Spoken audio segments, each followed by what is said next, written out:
When people talk about housing needs in the North Country, there are two populations that come up most often: young, first-time homebuyers who are looking to get into a house, and seniors who can struggle to age in place in their homes. A pilot program in Warren County is trying to tackle that second issue by helping older homeowners to make modifications that will hopefully keep them independent and in their homes for longer. That's today's Story of the Day.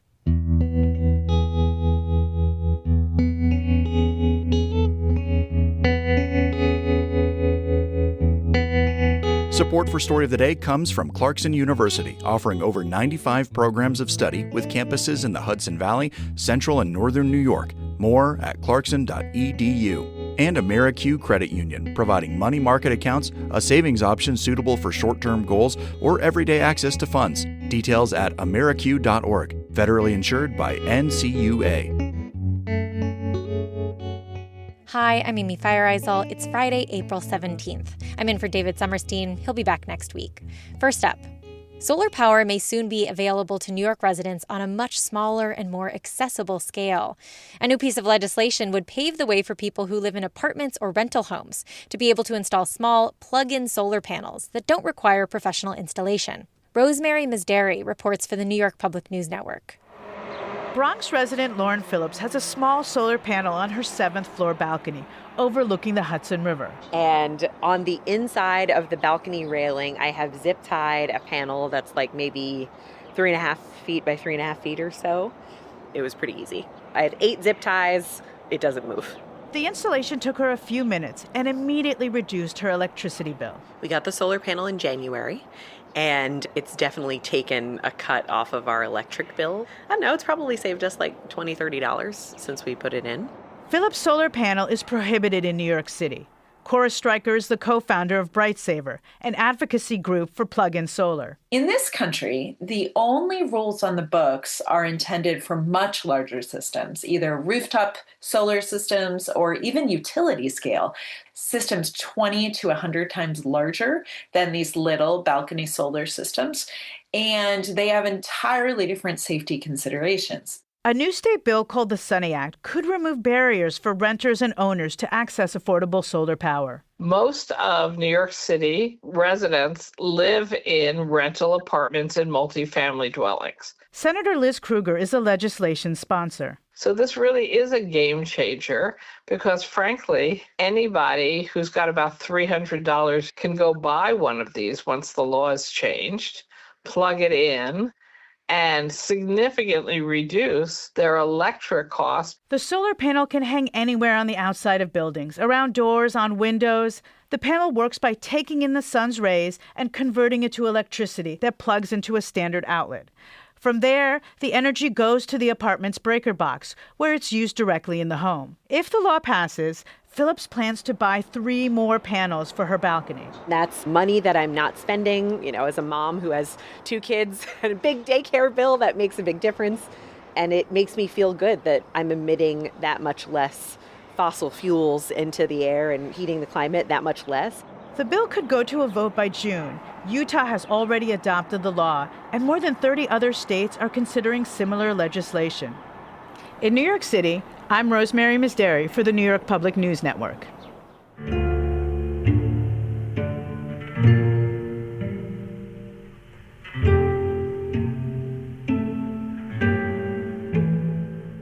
Communities across the Adirondacks are getting older.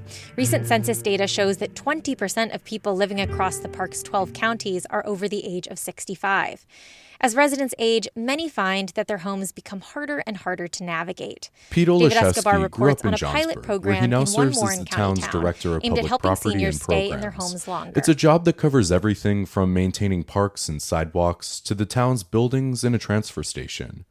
But recently, he says that work has begun overlapping with the concern he's seen across town. There wasn't a lot of thought or time put into what our seniors really need in the community and what we could really do for them. That lack of attention led locals to push for the town's first ever Senior Advisory Committee.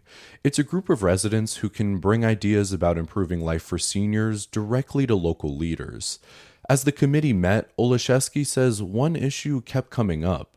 Many older residents struggle to stay in their homes as they age. There are a lot of folks in our community who are struggling to stay in their home because their homes are older, they aren't really as accessible as they could be or should be.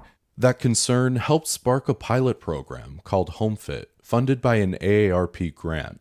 Olszewski says the goal was to make small, practical home upgrades to improve safety and accessibility for seniors. Olszewski and volunteers began by visiting homes to look for potential upgrades, places for things like grab bars, railings, better lighting, or modifications to bathrooms and entryways. It was emotional, going out and doing the initial home visits to see what kinds of issues existed in the home and what kinds of things the homeowners were asking for help with. There were a couple that were very targeted, but then there were some that it was like, where do we begin? Olszewski says the small fixes can make an immediate difference, but he says keeping seniors safely in their homes long term will take more sustained investment. The pilot program cost just $2,500 and reached 7 homes. The town is now applying for a larger AARP grant to expand that work. That is going to greatly increase not just the number of people we can help, but again, the types of projects we can take. Right now, it's tough to see those needs and not be able to really address them, but hopefully that'll change. In the meantime, Olszewski says he'll keep looking at ways that Johnsburg can better serve its seniors. David Escobar, North Country Public Radio, North Creek. David Escobar is a Report for America Corps member. He reports on diversity issues in the Adirondacks through a partnership between North Country Public Radio and the Adirondack Explorer. And for a last Friday afternoon treat before the weekend, let's go on a spring hike. Emily Russell takes us to Moxham Mountain near North Creek. You know the first time you feel warm sun on your skin after a long winter? Well, for me, that was this day, hiking up Moxham Mountain. Imagine a warm breeze, bright, bright sun. It's just beautiful out here. One of my favorite things about spring hiking is the reemergence of the smells of the woods and the colors. It's just kind of like a sensation overload.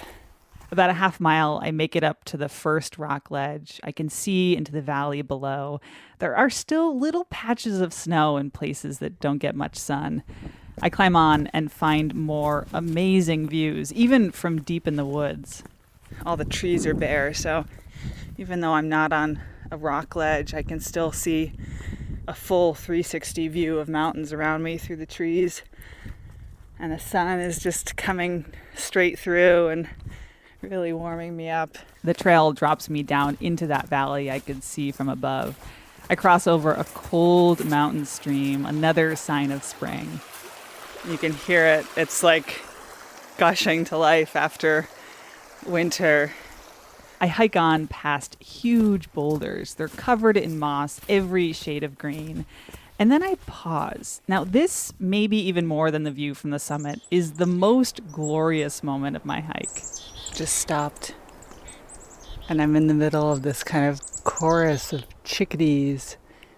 I can hear them chirp, but I can also hear them flying above me from branch to branch. This is really neat. I climb out of the forest and onto the last stretch of trail. And it is a long stretch of trail. There are a couple of false summits, but it's completely worth the climb. This ridgeline approach really is pretty magical. You get one view after another, and then one final push, and you're here on this beautiful rock ledge. I can see this kind of windy, twisty wetland below. And then one of the coolest things about this view is you can see the long ridge of rock you've climbed up to get here. Yes, a little windy, but spring is here, so I'm really just enjoying this first warmer spring hike in the Adirondacks. For North Country Public Radio on the summit of Moxham Mountain, I'm Emily Russell. Emily's audio postcard originally aired 5 years ago. You can find more news all the time at ncpr.org. Music today came from Ben Lacey in Waddington and Muskox in Ottawa. I'm Amy Feiereisel, North Country Public Radio.